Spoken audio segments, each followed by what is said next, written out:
Ayan guys, mayroon tayong sibuyas, siling haba, luya, and bawang. Ayan, may gagawin sa Lisa ngayon na.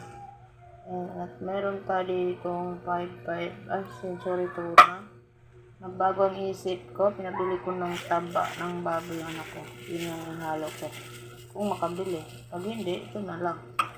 Ayan, ito. Meron tayong gata na unang gata at pangalawang gata na naka-plastic. At meron tayo dito, ayan. Pinapalambot natin yan. Yan ay dahon ng kamuting kahoy. Yan ay ating gugulayin ngayon. Kung kayo nagtaka, ako rin nagtaka dati.